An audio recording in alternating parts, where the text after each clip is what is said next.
Peter raft up that much, and I'm curious if you want to see a different opening from them, or if you're quite happy, regardless, with the Axe AA opening, that there is some flex potential. Well, I'm not super in love with the AA, but I think the Axe is pretty solid. I think the hero's just good. There are some counters being floated out there at the moment, but I'm gonna keep those to myself for now in case anybody needs a little extra help with TI. And yeah, I don't know. It's I think OG is just a better team, and I think that's kind of what you saw in this game too. And as long as they're not like completely outdrafted, like we saw like what KZ was able to do on the Broodmother. Now compare it to Venomancer, it's just a world of difference. And yeah, OG's got the. Well, they did leave Brood again, so I'm curious if Viking GG will rush that hero into their draft here. They could. We do have the Ancient Operation banned out by OG for the first time. Still have the same bans going on for Viking, though, as the sides once again are also the same. We got Viking on that Radiant side and OG on the Dire side. Lina first pick on the side of OG. They of course went for the same thing in the first game where they paired it up with the Magnus, who's still in the pool. And Viking is actually taken into their bonus time now that they can't get the AAT. Yeah, I think with the. Sorry. I was gonna say. Go ahead. I think with the AA ban and the Timbersaw ban, I think Dragon Knight becomes like a super valuable 2-3 pick. Just being able to flex it, it's almost like it's very similar to Axe this patch. Would you agree, T? Yeah, you just kind of pick it in your draft and it's very confident, right? Like you don't feel bad. I think that's the thing about drafting, right? It's like if there's a hero that you can pick and you don't feel like, oh, but we have to ban this or we have to do this, that hero innately is very good in the draft. And it's like the DKs, these kind of for OG, the Hoodwinks, Timber, AA, like all these heroes have that kind of value of just confidence when you enter that kind of second phase at least. Yeah, and I think in this spot, in the 2-3 for the second pick team, if you can pick a support that can be played on 5 position or 4 position, the same idea as picking like a core that can play in either 1, 2, or 3, it allows you to keep your draft very flexible and open, and also like it's hard for your opponents to draft against it because they're not necessarily, they're trying to pick for their lanes, right? First pick often has like 2 counter picks usually, whereas second pick has the last pick, but it's just hard when you don't know exactly where people are going to end up going. I'm a little worried about this bonus time. Yeah, this is like, oh, there we go. Okay, surprise, it's a Lion. Lion DK then? Lion Brood? I prefer, yeah, when you go Lion, I feel like that's your disabled, that's your, that's your thing. I think you want to get more damage on top of it, so to me, like DK and Axe are almost like, I don't know, Axe is a special hero. You don't want to say it again? Good. No, I think it's fine. I mean, I would, this is for TI, right? Like you bring your best, and Axe is certainly a hero this patch for sure. This is the importance of this game for Viking. It's like they go for the DK. It's the fact that they're a team who has gone from nothing to now being in TI qualifiers, and they have to kind of prove that they can adapt over a series. The biggest shortcoming of the team so far throughout DPC online tournaments is they're unable to kind of always kind of connect the dots quick enough to then overwhelm their opponents. I feel like this game, TI qualifier upper bracket, they want to hold the upper bracket spot. They're going to need to kind of take a read on how they lost to OG. Like when you lose game 1, you adapt, you improve, you go to game 2. That's what OG did. Losing game 2, same thing. You give away the out again, like you see what's coming. This is where it really shows if Viking are able to, on the fly during a series, understand why they lost quickly within the 20-minute break, and then instantly come back with a good response. And I think that's what separates a lot of these, pretty good teams to like the really good teams that have like Puppy, Kuro, and No-Tail and stuff. Exactly. Like their experience as captains and leaders and being able to adapt and improvise on the fly, gives them this advantage in game 2s and game 3s especially. Scary, honestly. Like you'd think it's pretty easy. Like if you have a game plan going into game 1, like we can copy paste that formula or that draft style going to 2, 3, whatever. Like we're good for the entire series. No, like after game 1, your entire cleanly written out notes. They banned this, we picked this, bam, out the window. You got to really like. There's some like kind of things that I kept saying, but yeah, it's very difficult to really prepare for the entirety of the series. Do you think it's helping, Peter? Do you think it helps for Viking, because they don't do the drafting themselves, their coach is doing the drafting, Immortal Faith? Do you think that's a thing that helps? Because as T says, you only have 20 minutes, otherwise Immortal Faith has been able to see the whole game play out. It has maybe got a bit of a different read than if they actually played. It depends. I feel like in the middle of a series, like T was saying, like it's very on the fly, like you're always adapting, and your plan before the series is probably completely different going into this game 3. And I also think that like preparing for matches and stuff it's a little bit overrated. I think what it does actually is give the team Radiant team confidence back. that their ideas are strong and thought out, and it really just gives like the team the right attitude going into the series, at least with the draft. They all know that they need to, you know, be adaptable. You can't just say like I'm going to pick these 5 heroes and we'll play. It's just about confidence, right? Like, you want to be able to get everyone understanding what you want to bring to the game, so that when you get into the game, it's like you're not having these questions. Like, that's already ironed out. So I like the fact that so far with Vikings draft, they know the act was coming. They're now second phase. They're banning out what they think right now are going to be the pairings. Like, they most likely won't ban Monkey King unless they Radiant team back. have some, maybe they've seen it in a scrim or something. But Gyro and Medusa, they're the top 2. I'm trying to think what the third ag Bristle, man. It's Bristle. That hero is It's Bristle crazy. vibes. That's true. That hero is so obnoxious, especially with the AA and Timber banned out. But they banned out TB instead.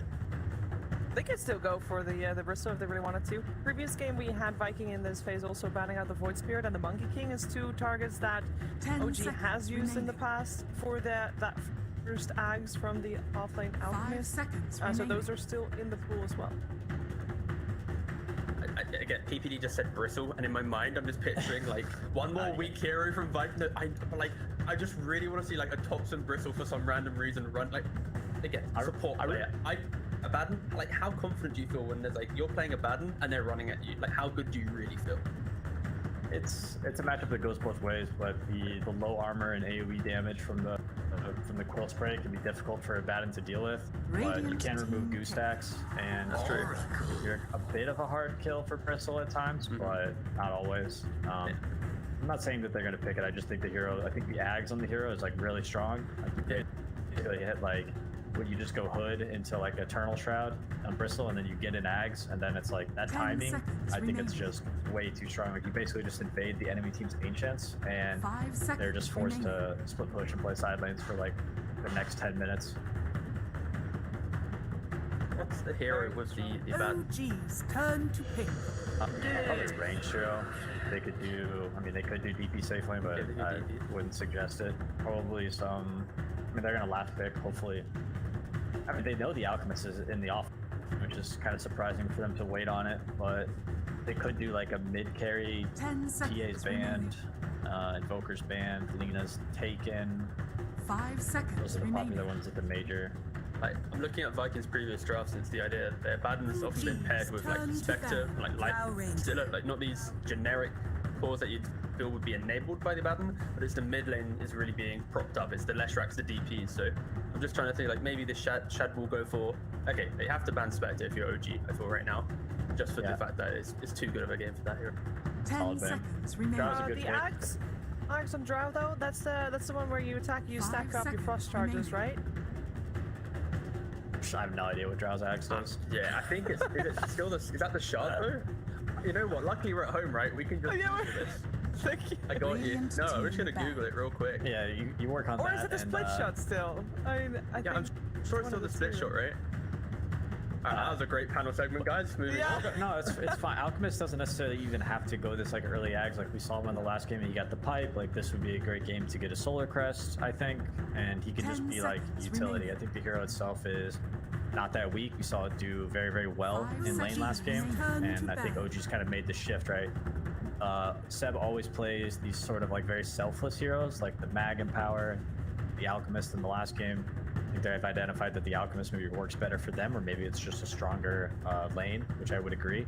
I think Magnus is more of a 10 mid/carry. seconds If you're who was the Southeast Asian team that played? Was it TNC 5 was playing the seconds carry mag remaining. for Gabby? Yeah, the mid. Yeah, that was Can pretty strong. confirm, I think. guys. With my intensive research, it is just split shot on the Ags. Oh. It's the Shard that does all the frost stuff. Is it There's OP also though? still Is it OP? nah. it good? No. There's also still heroes in the pool that Thompson would take mid that you could get early ags on. Void Spirit, of course, comes in. Radiant team back. Nah, Bristleback for sure. No, they, Yeah, it's they probably won't I'd do still it. be done for it. You get it on frontliner. I mean, when you're playing Drow, you kind of you don't have a frontliner This in is- the Alchemist, right? Because he's This not is OG. going- It could be Yeah. Drow mid. Actually, that's a good. That's it. It's just drow mid surely, because like during DBC, Thompson 10 had that, you know, remaining. Fixation on Dragonlance for a small period of time, and that was drow mid. So yeah, good, cool. remaining. Yeah, most likely would just be that, right? It could be either. I could see Sumail playing it. I could see Thompson playing. I really don't know what they'll go with their last Is heroes. Lesh still available? Yeah. They could still just go for like a Lesh carry, drow mid, and that kind of overwhelming run at you style. More utility alch, less ags. Because like, you don't have to go for ags on Alchemist, but I probably want to slot it in somewhere on one hero at least. What do we want to see from Viking? Their last hero. They're still quite a bit open, but I think we don't have Shad's hero yet. Yeah. We need to know what OG's doing first, right? Like they have this pick. We need to know, like, is it mid drow? Is it going to be an additional carry? Like, what's the situation? Like Spectre, for example, is still available. So they go for a Razor. Razor Axe? It'll be, yeah, I mean, Razor Axe is pretty good. So it could be Razor or Drow in the safe lane or mid, depending on where Viking GG decides to put the Dragon Knight. And 10 seconds obviously, remaining. like, you want the Razor versus the offlane DK, the Razor mid versus the DK, or Razor 5 versus DK and Drow seconds versus DP, I think is most ideal. And they just go for the Your Spectre. hero. Yeah. All right. Well, we saw that one coming. This is like one of those picks where it secures you your later portion of the game, but we saw this in the first series, Smashes v Enigma, game 3, where it's like you have this draft that scales okay, but like you just can't really get there. And I feel like this is maybe what happens again with OG, because you're gonna have a decent Razor time, this Drow will have a free time landing into DK, and they're gonna group up quite cleanly. So maybe we see a repeat of game 2, or Viking can hold out with it. How does go for it. No, I was saying I see a repeat of game 2 as well. I feel like Sumail is going to free farm from beginning to end, and I feel like Vikings draft it's kind of going in two directions. It's like momentum push, right, with DK, Bad, and Death Prophet, but okay, no, we're going to sit back and wait for Haunt. 10 seconds. So what I needs just to don't see it happen working. for Viking? Like, is there one key timing that you're looking for? 5 seconds The remaining. real question, who's gonna suck more, a mid lane, the Razor or the DP? Yeah, I think it's going to be battle of mid lane once again. The Spectre's first Haunt, 10-minute catapult. Are they able to take a tower? Are they able to, you know, break the Dire Ancients? You know, is the Dusa going to free farm again, which is Take Shroud this towers, game? right? You have DK, you have DP, take these early towers, mitigate that early jungle. Spectre can then buy enough time to come online, but the Viking, they just need to be a bit more proactive, get Kezu into the game, don't kind of put him on an island that was this kind of Venom from game 2. Well, let's find out what's going to happen in this exciting game 3. We're heading over to our commentary team of Odie Pixel. Thank you very much, Steve. Yeah, this is all very important. Game of 3 now between OG and Viking. But what do we make of it? Sort of the panel touched upon Viking. They've got the big old Spectre ready for the late game. They have got a lot of timings that they are going to have to be playing around and sort of very much staggering their approaches or the objectives in comparison to the pace and frequency that OG can bring fights in. Do you like it here, or are you a little concerned against OG with sort of, as PPD said, the strength of Sumail on the Drow Ranger and his ability to carry? Looks like OG this time they've gone for more like this like laning domination, right? Until just like grouping up and going together. While I feel like for Viking it's a lot of like team fight, but then also it has the Spectre factor coming just to counteract the Drow. So it's, I kind of agree with it. You could also see them, but then you're just getting like 10 minutes where the lanes they're not active in the first 10-15 minutes, and then I feel like OG just farms the whole map, and they're just gonna have the super farm Drow Ranger that might not be addressed unless like these perfect haunts come out. So a bit concerned for Viking, because they also have to think about their lineup is also needs to walk directly in, right? Like wrapping around on the back and stuff like that can be a little bit difficult until you do have, let's say, like the blink on DK or Lion, or you use the haunt exactly that to get to the back of the false promise and stuff. Or I feel like OG's draft is like pretty fine with that. That's kind of how they want to play into this draft. Like they're just going to be like, okay, you want to run into us? That means I'm going to get a full link off. That means I'm going to be able to set up my positioning for my Drow Ranger. And this Death Prophet's going to have to run through everything to try to find the backline. So it just feels like it's a bit difficult for Viking when they don't have that vision aspect, or when they don't have those key initiating blinks. 30 seconds to battle. Well, we do know that the play, it certainly is there for Viking. Sure is. From what we saw in their first game. Playing very, very well in the opening against OG. Last game very much was sort of Sumail popping off, having the space to pop off the rest of the squad, and the draft OG got through against Vikings lineup. See how things play out here in this game through, with both teams taking a bit of a different turn with their drafts.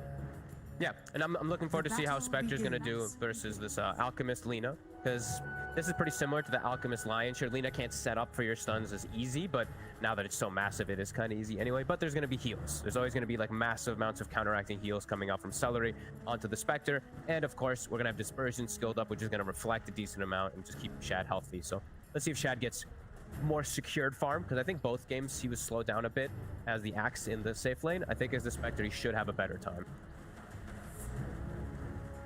The backup of Celery. Yeah, we'll see though. We'll see. Sustain and save. The other matchups, mid lane, deep against Razor. I mean, all in all, is it easier for Boom to sort of flash farm the mid? You know, his new compared to what Thompson's going to be able to put with the plasma field, and the fact that Thompson's just not going to have a chance to utilize the static link in the lane. I'd say it's DP favored, yeah. Not massively, but it's definitely DP favored. Yeah, both you have the movement speed too. That's the thing, is you have 30 move speed. So the thing about Razor is you want to be able to get at least like a small instance of link off. Yeah, it can be tough versus a Death Prophet. If she rushes boots too, which I mean I assume Boom probably won't. He probably still will just go like bottle or just null or something like that. But either way, it's going to be hard for Thompson to get those. And how are things for pressure on Sumail on the top lane to start off with this duo? You know, you see this Lion and DK and feel that they're going to be able to mess with the Drow on the early levels. I'm waiting to see what Kezu skills for. Let's see if he does go for Breathe Fire, because Breathe Fire does make it a little annoying, just like slowing down your CS because of the damage reduction. But I feel like Sumail should be pretty decent with double range versus this DK Lion. That was genius. That was genius. Quite a bit of damage there, walking past the two of them. Sure did.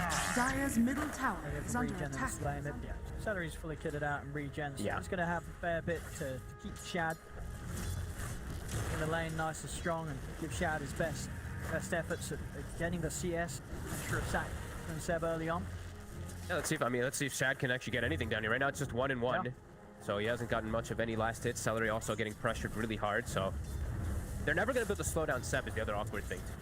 So it's pretty tough lane, really, for Viking. I thought maybe the Spectre could hold off a little better because he's got 8 armor under tower, but still too annoying. Aramis top. He's the one who has to watch out with his positioning on the line. Kezu should never die. I mean, I don't think he ever will either up here, unless it's a third hero, but Aramis, he could get brought down pretty easy as soon as they hit 2 on OG.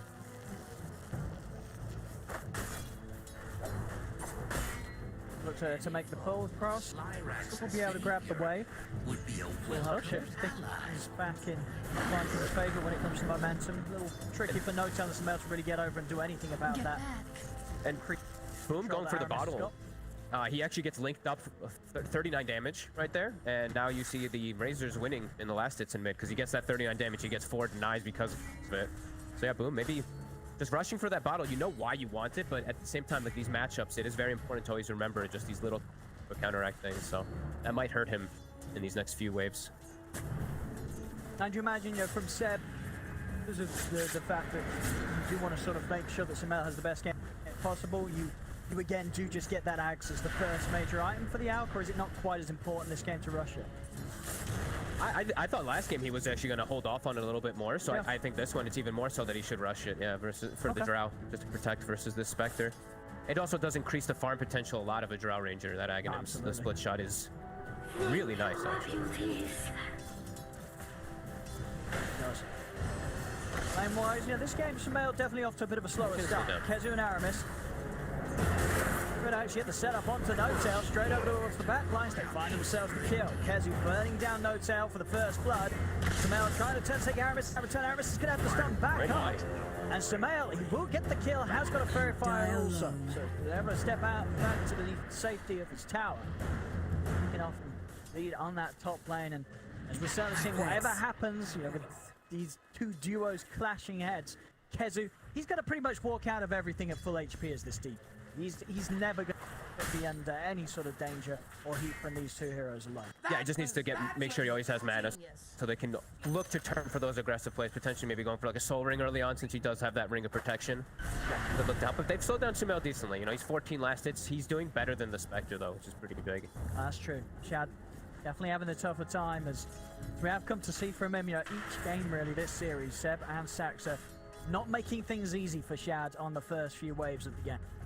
No, and look at Chad again. Like, he is just getting hit and hit and hit. And that was without even an acid spray being thrown down from Seb. Top notes out. No tail again. Not a whole lot he can do apart from maybe look for a deny to the creeps, and he will get it. Okay. So creeps take him out. Kills himself to the stack. He's pulling at least some aggression off of Sumail, but oh, they actually get the pull off up here now too. So full wave is going to get denied away from Sumail, and he will have a slow stop. But again, I mean, Shad, he's gotten 0 CS in the time that Sumail just got 7. I'm watching Sox and Seb just every time he even walks up for a range creep, acid sprays down, and he potentially just gets stunned up. So Celery has to secure range creeps with Mist Coil down here. He's at 5 last hits. I mean, it really is just going to be such a slow game for Shad. I mean, last 2 games, he's on the axe. Those short Spectre at a certain point with the levels, you're able to pretty safely hit the neutrals. Dispersion leveled up, but it's not going to be at the same sort of catch-up pace as he was able to achieve playing the carry axe. Yeah, no, absolutely. And Thompson, he's come out ahead in the lane. You know, these 12 denies, they'll definitely add up. Yeah. Got the boots in the bottle super early on. We saw Boom, he delayed his boots a little bit, and it definitely hurt Thompson. In a very comfortable spot, Aramis looking to make a move perhaps to slow that down. Also, we have level 6 online, so Exorcism plus Catapult Wave could be huge if they can get onto Thompson. And they know Kezu's safe up top. 2 should Radiant just be fine. structures are fortified. Here we go. Straight in. Get the wraparounds. Dyer's Set up onto Thompson. TP's coming in to try and help out the Razor. Saxa. Catch Aramis here with the stun. Thompson, he's got the movement speed to get out across the trees. Won't be able to finish Thompson off. Thompson's able to start bottling back up. Boom, Aramis and Celery have to be a little careful. Even with the Exorcism out. 3 of them rather low on the HP and the mana. And the thing is too, like, they went before the enemy siege creep had died already, so their siege is now just gonna walk into tower and die, and they got pretty much 0 damage on tower with that exorcism. Instead of going for the kill there, I think if they were a little bit more patient, they just go for tower push. And Because now Celery, he's gonna be able to get himself a freebie. Catch Celery in the river. Thompson's able to swing back in, Radiant's bottom get the kill. tower is under As you attack. say, you look at the tower, only about 200 damage done there off that first usage of the exorcism. When you do have this DP and DK in a game where you've got to try and keep the pressure on as these 2 cores and take attention away from the Spectre, if you're not taking the early towers, the plan's going to be harder and harder for Viking to execute. I think they just jumped the gun. I think they were just like so keen on going for the kill that they were just like, wait, we didn't do it the normal approach where you just wait till the siege dies, you have your siege advantage, and you push with a tower with your actual creep wave going. But yeah, they just go for the kill and they end up getting nothing out of it. That was a pretty big loss too for Viking. I feel like OG has to be very happy. Now they get a ward down 2 for that next rotation. So when they go for doing that again, it's going to be spotted. And they're starting to get stacks started. Pretty big for OG in this last movement. May seem small, but it's quite massive when we're talking about how they have to play with their DK and their Death Prophet Exorcism at its maximum in this game so that they don't just get out farmed again, like game 2. Page is hit. What's up? He's off to the safety of the jungle. Yep. Clearing through the stacks. On track to once again get a very good axe rush timing for Sumail. And they are protected. They've got so many wards down in the area now to protect Seb. Just because they saw that first push coming the way Vikings set up for it, now they know this is like immediately like stuck in their minds. So okay, they're gonna go for another pressure point. I mean, now they've got 6 Kezu. hit. And they feel that they're going to have good damage to try and push Kezu back, at least force him to pop out of the lane or at least keep to the tower. Okay, Celery tries to walk in. I think, was he trying to ward or something? I'm not sure. He was trying to do something there, but Thompson just swings over for a second, stops him from going toward anything to slow down Seb's Alchemist, who already has 2 components done, Owen. You are dead. Timings and Dyer's middle tower is trying to under wear attack. Thompson, but not quite able to Radiant's get a top catch tower on. is under Thompson attack. just keeping himself at a safe distance. We'll see what Boom does now. Exorcism ready to go again. He's got to achieve more than he did the first time round. They're going to be ready, though. Like, OG's going to be so ready for this movement. The D-Ward's going to come out from Aramis to level 3 Lion, level 4 Abaddon. How's the supports on OG looking? 4 and 5, almost 6 on the Lina. So they're getting much more out of the map because Viking supports are just sitting there. They're sitting there waiting for the opportunity to go for this Exorcism push. But OG's like, okay, you guys play your game, which is kind of doing nothing at this point, and we'll play ours of farming efficiently with our stacks. Efficiently, they feel it just much more efficiently than Shad's able to do so in return. Yeah. It's going to take him a long time, even with the Blade Metal Rush. He's unable to really clear through camps and neutrals at a pace that's comparable to that of this. And he doesn't- this Drow, and a Drow that is going to be handed an Aghanim Scepter within the minute. It's 500 gold away from Dire's itself. top tower And is under attack. it's the Blade Mail Spectre where Dire's sometimes you can go to like structures are Ancients and you can fortified. clear out Ancients. He doesn't have Ancient stack. He has one Ancient, and then he has a triple Heart Camp. Which sure, he can work through that one, but as you mentioned, this Drow's already gonna have Ags. And he's got Ancient stacks prepared for him too. Only one or two, but Dire's top tower is under I mean, attack. it may be some sort of change up in the heroes, but feels similar. looking to be a bit of a repeat of what sort of direction OG took towards the success they found in game 2.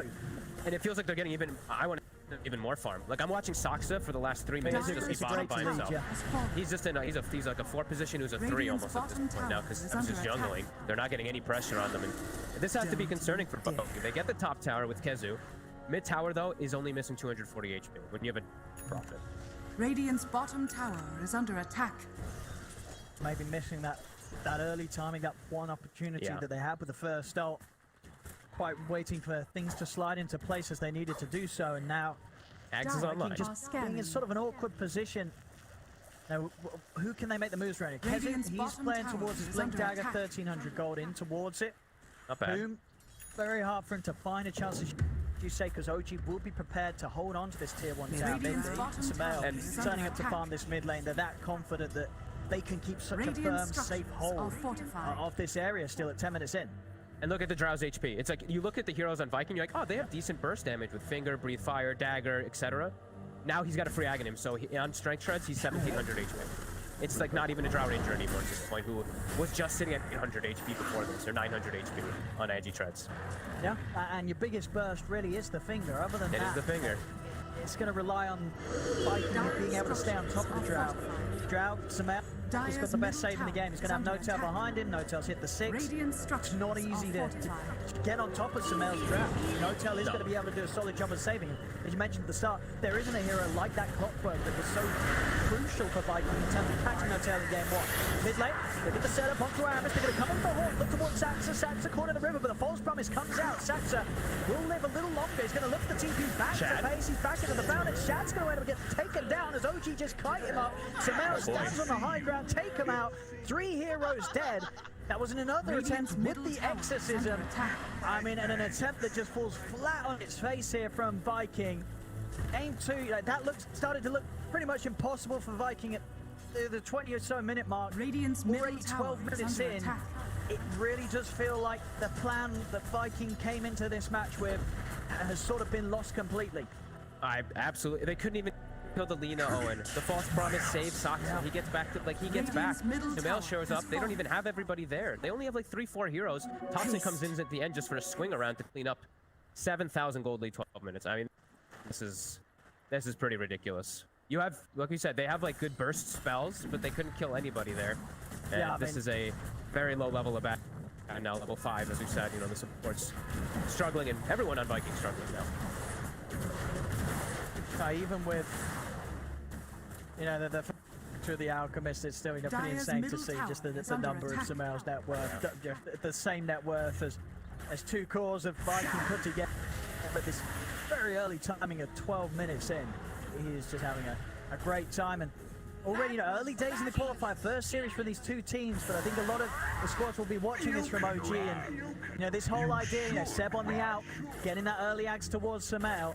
You've got to wonder, how many times are we going to see this? How many times are we going to see this get let Dire's through? middle Is this tower is something under that teams are attack. going to feel they have to take away from OG? Because the 2 games we've seen it so far, it's looking pretty simple for OG.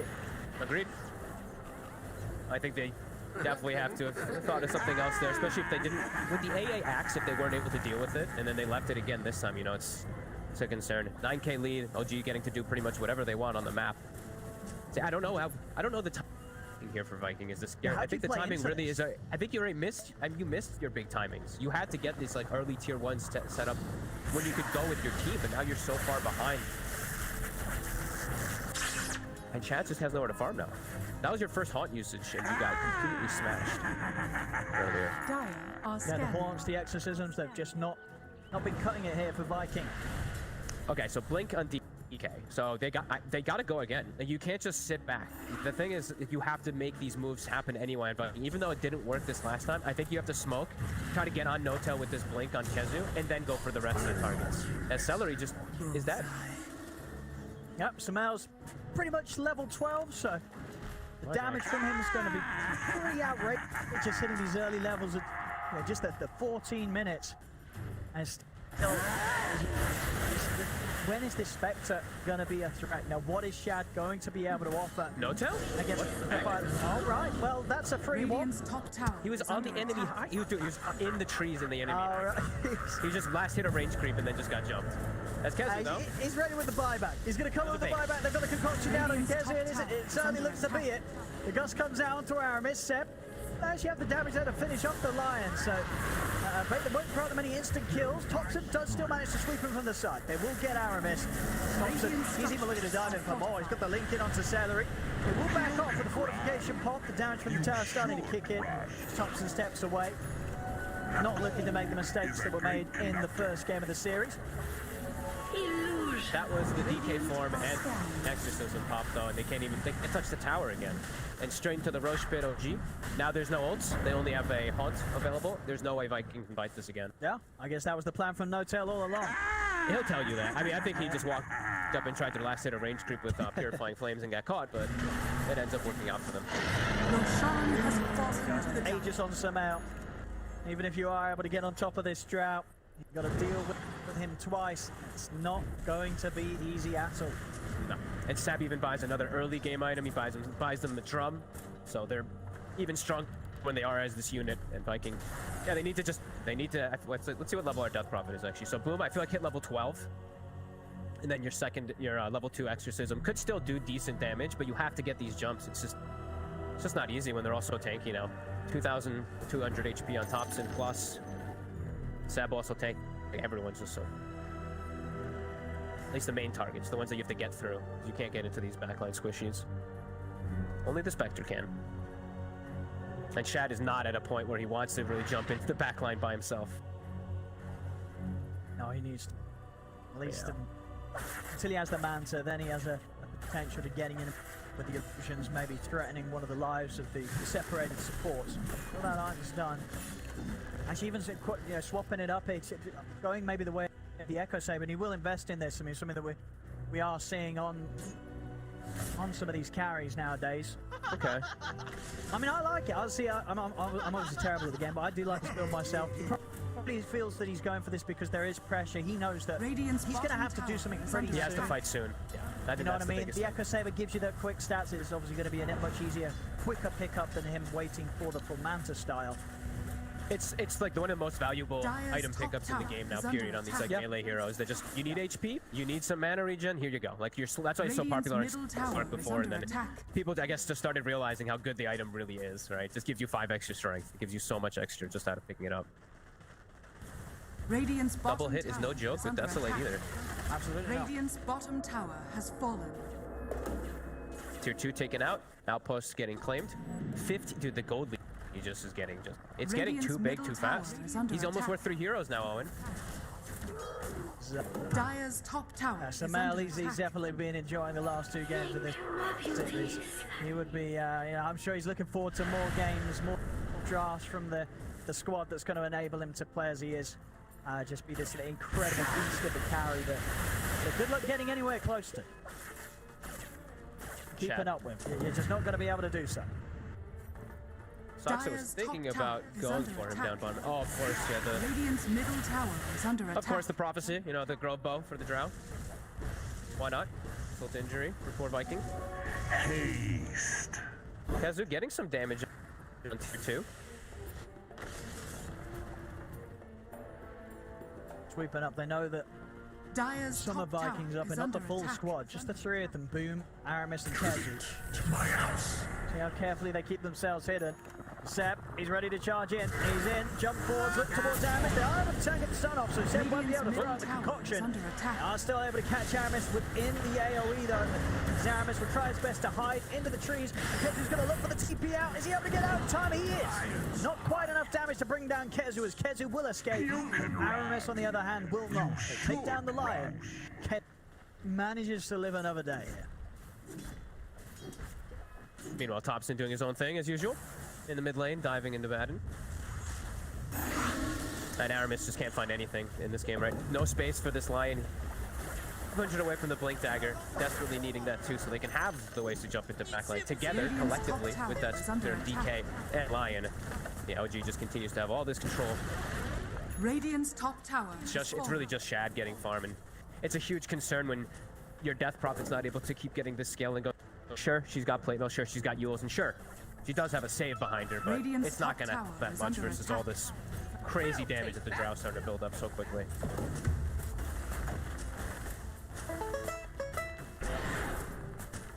What the Viking do? Going around Boom. Let me see if they can catch out OG making any aggressive Radiant's mistakes, but sort of the extensions of game one that OG made that did lead to the fall of them later in the game. That's just not sort of happened in the second or third of this series. OG very much bringing out a much more serious, refined style of Dota. It's looking very hard for Viking to crack. They're kind of splitting up though a bit on OG. I do feel like Viking could punish a little bit when they do see like everyone on the map. Like, they just saw 3 heroes showing, but let's see if they Thompson. And with the finger, but the false promise comes out. There. Thompson is going to be able to get out to the side. Seb's heading over as well. Snowtail actually going to be able to be saved here, but it goes coming out into Shad. And then ready to turn. Thompson pretty much back up to full HP. They've controlled Boom. The DP is gone. As they save Thompson even like that. As you said, that sort of one chance where maybe they catch a member of OG out on their own. They could not quite do it. They just do not have the firepower. I'm glad they at least tried for it. I think if they were a little bit quicker when they noticed that everybody was split up, because I think the ward that they have in the OG jungle saw the Lina for a second, and I think they saw like the Alchemist for a sec. That's why they go for this jump, but they hesitated a little bit too much. No-Tail, he saw it coming too. Gets the TP off. It was clutch by No-Tail, but yeah, game continues to just be pretty much impossible for Port Viking. That's all their ults for the 3rd time expended, and they can pretty much get nothing out of it again.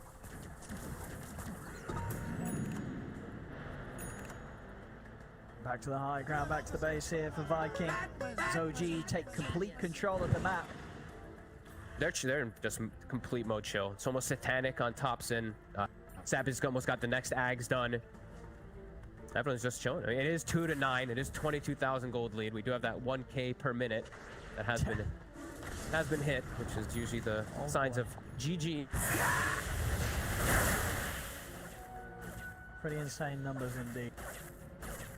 I mean, it's Sumail very much the sort of the core player, the carry player that, you know, this is kind of how you expect things to go when you involve Sumail in a situation where there's the mechanic of him getting this Aghanims given to him so early. You know, already Sumail, now he'll pop off and be a beast from the carry position without that. You've given that sort of extra benefit, and yeah, good luck dealing with the map. He's going to become a right terror, and he certainly has here 2 games in a row now. All on ranged heroes, I noticed. I'm going to start watching out to see how much Sumail does play these melee heroes, because I was watching on some of his pubs too. He's like playing like Tower Blades, the ranged carries. He's mostly just a ranged player, it feels like.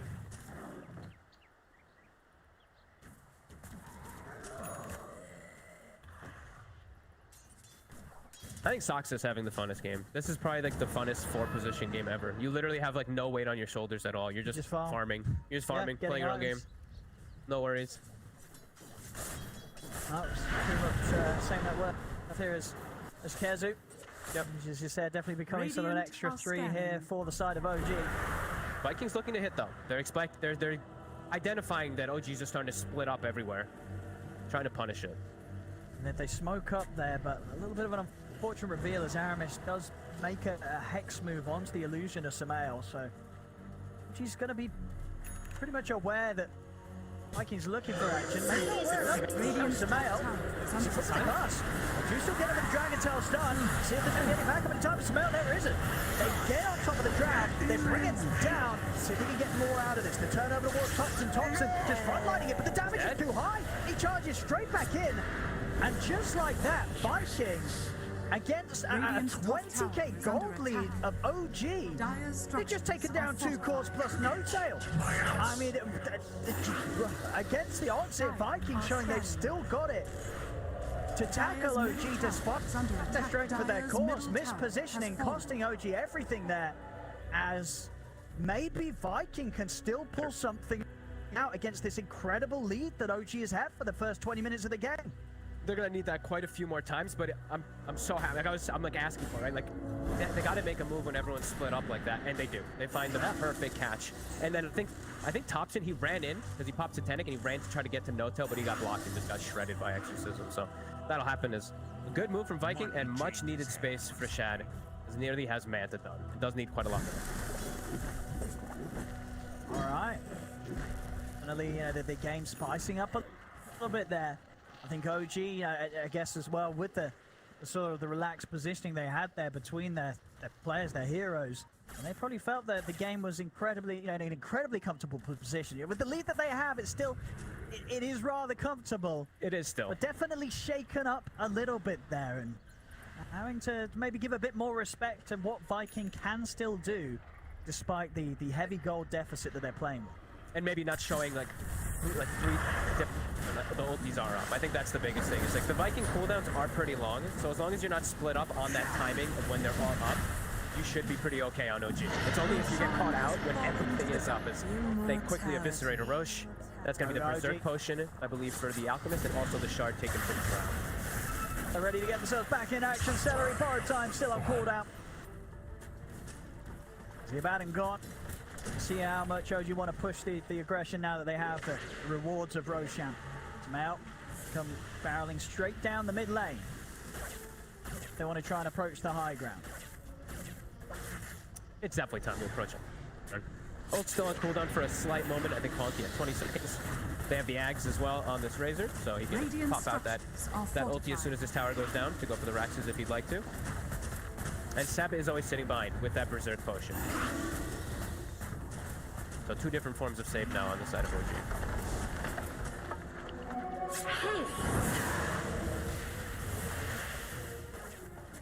Massive wraparound. Look at Viking right now.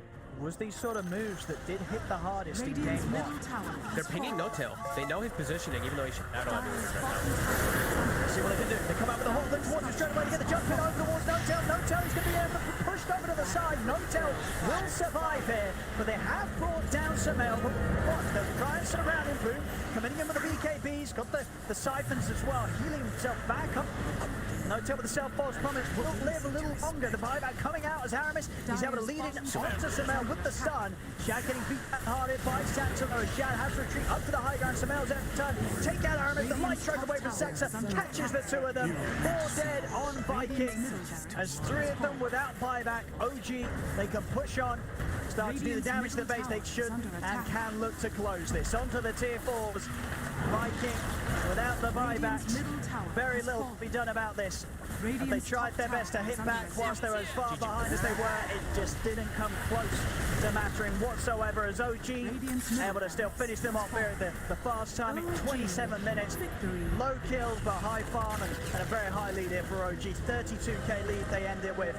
As with that, the series is theirs. OG, they'll be taking this best of 3, 2-1.